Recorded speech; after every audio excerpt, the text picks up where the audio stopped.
Good afternoon, everyone. My name is Priyanshi. Today, we are going to discuss about rehabilitation for COVID-19 patients. Let's start. As we know, COVID-19 is an alarming public health concern. In worldwide, COVID-19 is highly contagious and has no approved treatment or vaccine yet. So, therefore, the best strategy to protect ourselves from coronavirus is prevention. Studies have shown that a healthy lifestyle, regular exercise, and a proper balanced diet with healthy eating and good quality of sleep are the key elements for prevention. For protection from these diseases, we are going through a distressful period as a nation and the human race in general. We need to manage this period in the best way possible in physiological and psychological terms. Physical activity is one of the major steps in managing this period in a healthy way. Individuals should be provided information about exercise so that they can perform better and correct physical activities within their means. This article presents an exercise prescription that can be followed in the days of the COVID-19 pandemic. So, exercise is an important part of recovery in COVID-19 illness. As we know, exercise हर एक field में important role play करती है. तो जब rehabilitation होता है Covid patients की exercise physiotherapy होती है तो उसमें एक्सरसाइज हम अलग अलग पेशेंट को इंफॉर्मेशन देते हैं कि आपको ऐसी परफॉर्म करनी है. उससे क्या होता है कि पेशेंट की हर एक बॉडी की जो मसल्स होती है, जॉइंट्स होते हैं, उनकी स्ट्रेंथ इंक्रीज होती है और वो जल्दी ठीक होते हैं. It helps to improve fitness, reduce breathlessness, improve muscle strength, reduce stress, and improve mental status and psychological growth. Increase confidence, socialization, and improves energy. Before initiating your rehabilitation protocol, please take care of basic bodily needs like get enough quality of sleep. Having a good sleep is very essential. Eat sufficient healthy food and drink plenty of water. Be physically active. Stay socially connected. Do relaxing activities.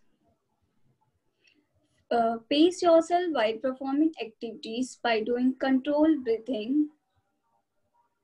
Gradually increase your involvement in your daily activities, exercise or hobbies. While performing exercise, patients should be closely monitored by someone, nursing staff, relative at home, as patient may suffer accident or fall injury. As a medical supervisor होना बहुत ज़्यादा ज़रूरी होता है जब भी patient जो होता है वो एक्सरसाइज परफॉर्म करता है, क्योंकि पेशेंट वीक होता है और हो सकता है कि वो फॉल हो जाए, गिर जाए, उससे उसको फर्दर इंजरीज हो सकती हैं. 3 primary steps in rehabilitation. First step is positioning. Position patient की सेट करना बहुत ज़रूरी होता है कि हमें पोजीशन को पेशेंट को किस पोजीशन में एक्सरसाइज करवानी है. सुपाइन लाइन में मतलब उसको बेड पर सुपाइन सीधे लेट के करवानी है, उल्टे लेट के करवानी है, साइड लाइन में करानी है या कैसे करानी है. तो पोजीशन एक इम्पॉर्टेंट स्टेप होता है. There are some position that may reduce breathless. Prone position. As prone position is safe and significantly improve gaseous exchange in patients. Proning is the process of turning a patient with precise, safe motions from their back onto their abdomen, that is stomach, so that individual is lying face down.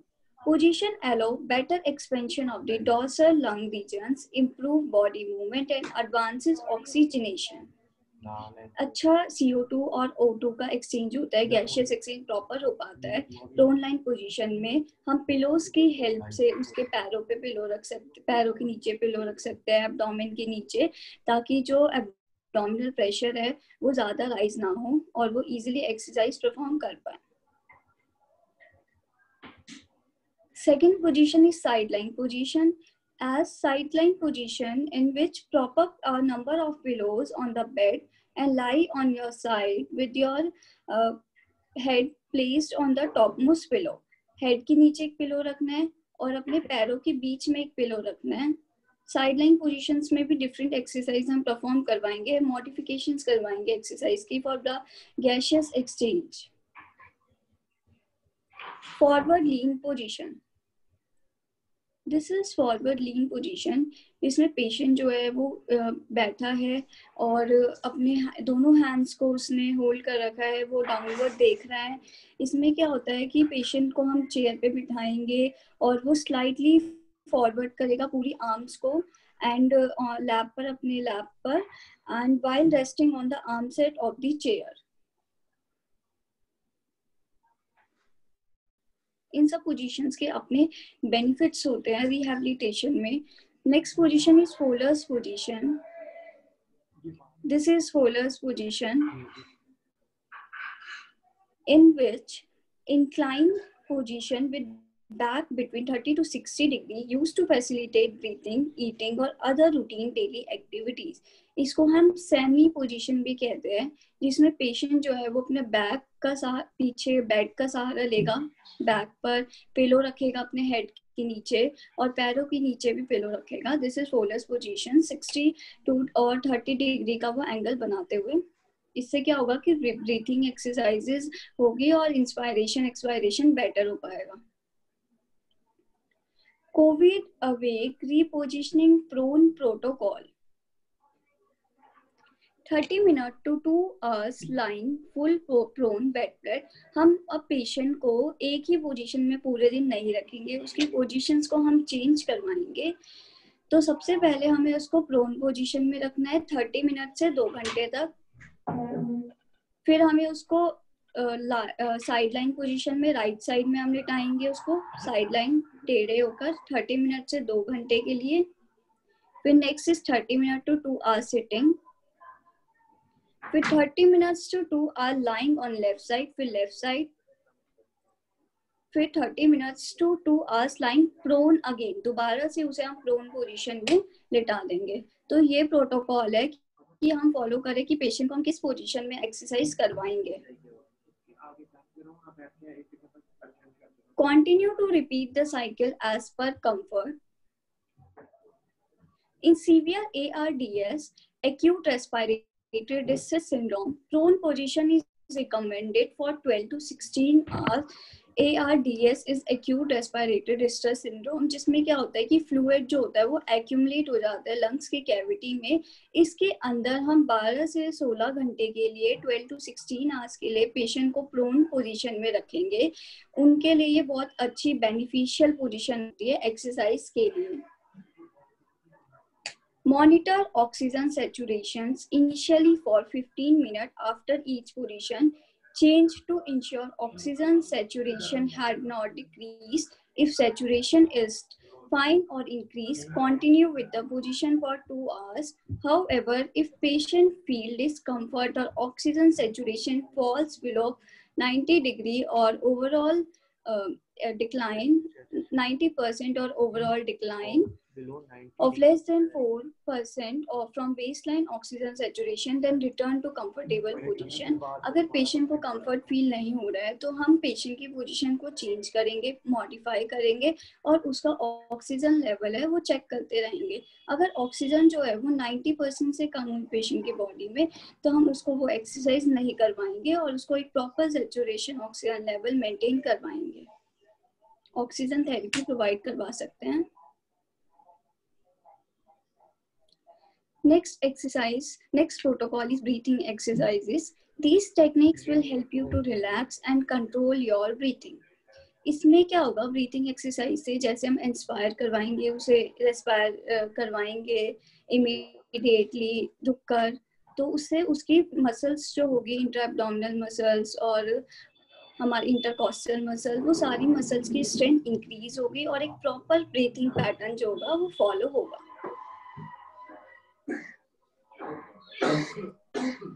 So in this picture the patient is doing lip breathing, that is controlled breathing. वो inhale कर रहा है, फिर रुक कर वो exhale कर रहा है.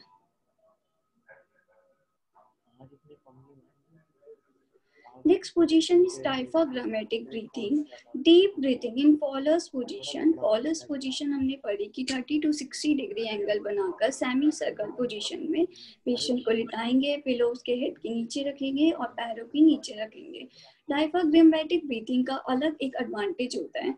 जब हम इंस्पायर और एक्सपायर करेंगे तो हमें ऐसा फील होगा कि हमारा डायफ्राग्राम भी मूव कर रहा है इंस्पिरेशन और एक्सपायरेशन करते वक्त.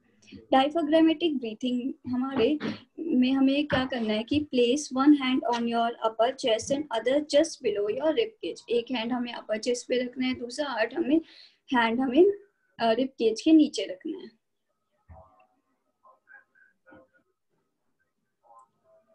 डायफ्राग्मेटिक ब्रीथिंग की अलग अलग मॉडिफिकेशंस की है कि अगर हम सिटिंग में करेंगे तो एक हैंड हमें चेस्ट पे रखना है, दूसरा हमने रिब केज पे रखा, फिर हम इंस्पायर एक्सपायर करेंगे तो वी विल फील कि डायफ्राग्राम जो है वो मूव कर रहा है. फिर next exercise is diaphragmatic breathing in prone. Diaphragmatic breathing हम प्रोन पोजीशन में करवाएंगे. पेशेंट को उल्टा मतलब लेटवाएंगे बेड पर, पिलोज की हेल्प लेकर उसकी एक्सरसाइज करवाएंगे. Active cycle of breathing technique. If patient is having problem in clearing the secretion and unable to do effective cough, अगर पेशेंट को कफ नहीं हो रहा है, नहीं कर पा रहे, तो हम पेशेंट की हेल्प करेंगे अलग अलग एक्सरसाइज के थ्रू. उसका जो कफ है वो क्लीन करवाकर क्लियर कराने में हेल्प करेंगे पेशेंट की. Then repeat following step to produce effective cough. After huffing, if patient feels secretion in throat, then cough. So patient को हम कफ करवाने की हेल्प करेंगे और हफल करवाएंगे. हफल क्या होता है, उसको हम हफ कफिंग भी कहते हैं. एक ऐसी टेक्निक होती है जिसमें जो हेल्प करती है पेशेंट की लंग्स की मसल्स को मूव करवाने में. So it is a technique that help move muscles from lung, involve taking the breath in, hold and then activity exhale. इसमें हम पेशेंट को कहेंगे इनहेल करो, फिर कुछ सेकंड्स के लिए होल्ड करो, then Excel.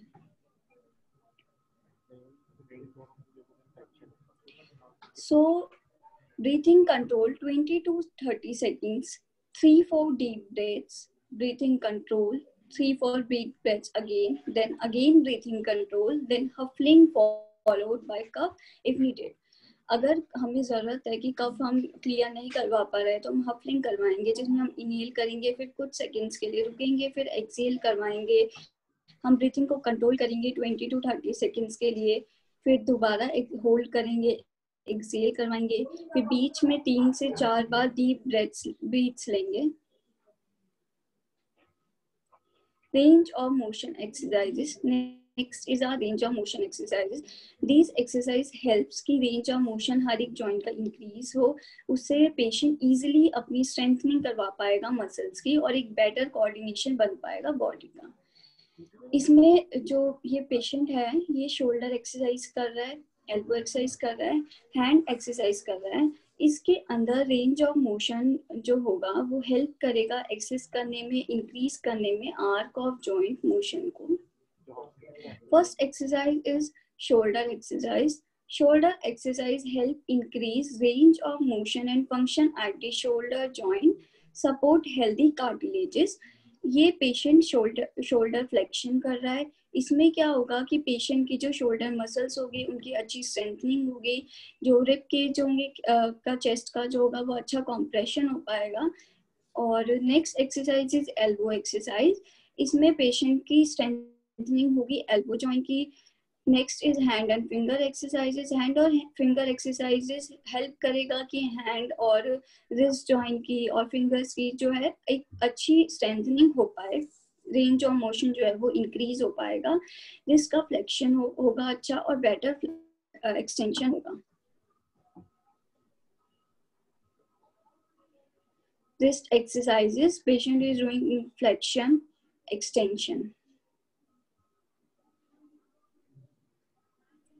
Then hip and knee exercises. In the first picture, the patient is doing hip extension and in the next hip extension with the other leg straight forward.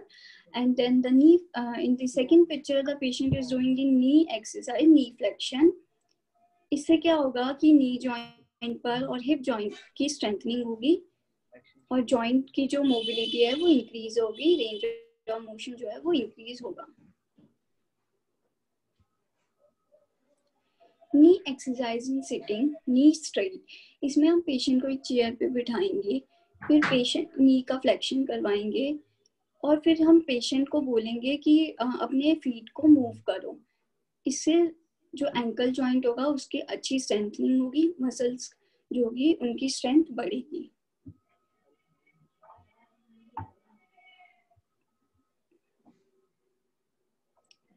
Next is ankle exercises. Patient forcefully dorsiflexion, plantar flexion करेगा, side line laterally करेगा, medially करेगा, जिससे strengthening increase होगी. So all these exercises का purpose ये होता है कि पेशेंट की जो रेंज ऑफ मोशन है वो इंक्रीज हो पाए और पेशेंट इजीली रिहैब हो पाए आफ्टर कोरोना वायरस और some disease. Next is coughing. Cough करेगा जिसकी वजह से इंट्रा एब्डोमिनल प्रेशर जो होगा वो इंक्रीज होगा. Huffling. Then incentive spirometer. As spirometer is an apparatus for measuring the volume of air inspired or expired by the lungs. It measures ventilation, the movement of air into and out of the lung. It will identify abnormal ventilation pattern, obstructive and restrictive. अगर patient के body में oxygen की कमी है, patient अच्छे से inspire expire नहीं कर पा रहा, तो स्पायरोमीटर की हेल्प से हमें पता लग जाएगा. और इंसेंटिव स्पायरोमीटर हम उसको दे रहे हैं, ऑक्सीजन थेरेपी दे रहे हैं, उसके हम चेक कर रहे हैं वो कितने अच्छे से कर पा रहा है या उसको क्या प्रॉब्लम हो रही है, क्या ऑब्स्ट्रक्शन आ रही है. इससे हम वेंटिलेशन को मेजर कर पाते हैं और मूवमेंट देख पाते हैं into and out of the lungs. The next is strengthening exercises. These exercises would help to improve muscles that become weaker as a result of your illness. Patient should aim to do 2 sessions per day with 5 to 10 repetitions of each exercise. हम patient को guide करेंगे कि आपको 5 से 10 बार repeat करनी है exercise को, उसको प्रॉपर इंफॉर्मेशन देंगे कि इस एक्सरसाइज से क्या होगा, आपको कैसे करना है, ताकि कोई एक्सरसाइज गलत परफॉर्म ना हो और उससे कोई फर्दर इंजरी या डैमेज ना हो. Start with the weight that can be tolerated easily for 5 to 10 repetition. As patient get better with the exercise, use more weight to make muscle work harder. Patient can use tins of food or bottles of weight as weight. Look at the picture.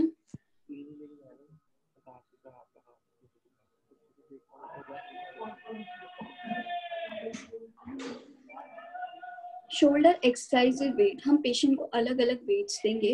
हो सकता है हम कोई bottle उसको दे दे या कोई food item दे दे या dumbbell, small dumbbell दे दे, जिसकी वजह से पेशेंट एक्सरसाइज करेगा तो उसको एक कंफर्टेबलनेस फील होगी और पेशेंट इजीली शोल्डर फ्लेक्शन करेगा, एल्बो की एक्सरसाइज कर पाएगा और इसकी एक्सरसाइज कर पाएगा for strengthening and increase range of motion.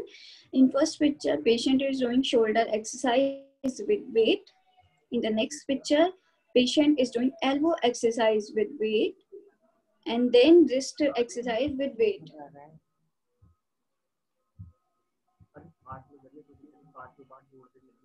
Then knee press. हम नी के नीचे एक टावल रख देंगे या कोई भी क्लोथ रख देंगे और फिर हम नी को प्रेस करेंगे, जिससे नी जॉइंट की स्टेबिलिटी इंक्रीज होगी. सेम विद द एंकल, हम हील को प्रेस करेंगे, टावल रख देंगे और नी जॉइंट पे कंप्रेस करेंगे. Aerobic exercise, fitness exercise. Patient should aim to do fitness exercise for 20 to 30 minutes, 5 days a week, each week. Some exercise to improve fitness are described below. Time duration of fitness exercise and gradually build up the amount of time patient can manage. Patient के according हम उसको बोलेंगे आपको इतनी repetition करनी है. It may take a while to return to the level of activity that patients were able to do before they become unwell. Walking, stair climbing and cycling, इन सब से हमारी जो इंस्पायरेशन एक्सपायरेशन होगी, ऑक्सीजन की supply better होगी, blood circulation increase होगा, joint की मोबिलिटी इंक्रीज होगी। वॉक करने से, स्टेयर को क्लिम करने से, साइकिलिंग करने से, हम पेशेंट को रिहैब करने के लिए इन सब बेसिक नीड्स, बेसिक मोडालिटीज का यूज कर सकते हैं, जैसे स्टैटिक साइकिल का, क्लिम्बिंग के लिए स्टेयर्स का यूज कर सकते हैं। Indication for exercises. After pneumonia, evidence of exudative consolidation, LRTI, and ARDS. LRTI is low respiratory tract infection and ARDS is acute respiratory distress syndrome. Pneumonia parenchyma की inflammation होता है। Pneumonia होने के बाद evidence of exudative consolidation, LRTI, जिनको low respiratory tract का infection होगा या रेस्पिरेशन लेने प्रॉब्लम होगी करने में, तो उन सबको हम ये एक्सरसाइज प्रोवाइड कर सकते हैं। पेशेंट विद और after oxygen therapy by nasal prongs, face mask, bag mask, HFO, BIPAP, CPAP, हम अलग अलग टेक्निक्स के थ्रू ऑक्सीजन थेरेपी पेशेंट को प्रोवाइड करेंगे। ऑक्सीजन का एक सैचुरेशन लेवल को ठीक करने के लिए, अगर पेशेंट की बॉडी में ऑक्सीजन की कमी है तो हम उसको एक्सरसाइज नहीं करवाएंगे, and we will provide the oxygen therapy exercises. Non-productive cough or difficulty with secretion clearance, cough or huffling exercise करवाएंगे। Patient at significant risk of developing functional limitations, patients who are fragile or have cardiac, neurological, diabetes or pulmonary comorbid conditions, इन सब patients में भी हम exercise करवाएंगे। Patients above the age of 55, जिन patients के age 55 years से ऊपर है या 55 ईयर्स है, उन पेशेंट में हम बहुत ध्यान से एक्सरसाइज करवाएंगे कि कितना वो रेंज, उनका रेंज ऑफ मोशन है, उनके अकॉर्डिंग कितने कौन से एक्सरसाइज में कंफर्टेबल है, उन सब पेशेंट्स के अलग अलग एक्सरसाइजेज हम करवाएंगे। अलग अलग मॉडिफिकेशंस में significant functional decline in ICU acquired weakness, oxygen saturation less than 95%, indication to stop the exercise and contact your health care professionals, कि अब हमें एक्सरसाइज को रोकना है, हम health care professionals, medical supervisor से कांटेक्ट करेंगे कि हमें कब पेशेंट की एक्सरसाइज रोकनी है या किस पेशेंट को कौन सी एक्सरसाइज नहीं करवानी है। नोजिया और फीलिंग सिक, अगर पेशेंट बीमार है तो उसको एक्सरसाइज नहीं करवानी है। डिजीनेस और light headedness, severe shortness of breath, desaturation during exercise, अगर उसके बॉडी में ऑक्सीजन की कमी है, ऑक्सीजन का सेचुरेशन लेवल कम है, तो उसको एक्सरसाइज नहीं करवाएंगे। उसे सांस लेने में दिक्कत हो रही है तो भी नहीं करवाएंगे। क्लेमनेस और स्वेटिंग, एक्सेसिव स्वेटिंग हो रही है या स्वेटिंग हो रही है तो भी नहीं करवाएंगे। चेस्ट टाइटनेस, इंक्रीज पेन, अगर पेशेंट को दर्द हो रहा है एक्सरसाइज करते वक्त तो भी उसको नहीं करवाएंगे। एक नॉर्मल स्ट्रेच के अलग मतलब अगर कोई प्रॉब्लम हो रही है तो उसका एक्सरसाइज नहीं करवाएंगे। Heart rate increase +20 to 30 BPM from resting rate, अगर हार्ट रेट इंक्रीज हो रही है तो भी नहीं करवाएंगे। सो हमें इन सब एक्सरसाइज को करते हुए अपने आप को प्रोटेक्ट करने की ज़रूरत है। अब हम कोरोना वायरस को सीरियसली नहीं ले रहे, लेकिन अभी हमें कोरोना वायरस के लिए अभी कोई वैक्सीन नहीं आई है, तो हमें अपनी इम्यूनिटी को इंक्रीज करने के फूड आइटम्स, बैलेंस डाइट, सारी चीज़ें लेनी है और प्रॉपर एक्सरसाइज करनी है। So stay home, stay safe, take all necessary precautions. So thank you, and I took this information from the AIIMS Rishikesh. This is very informative lecture. I think, hope you like it. Thank you very much.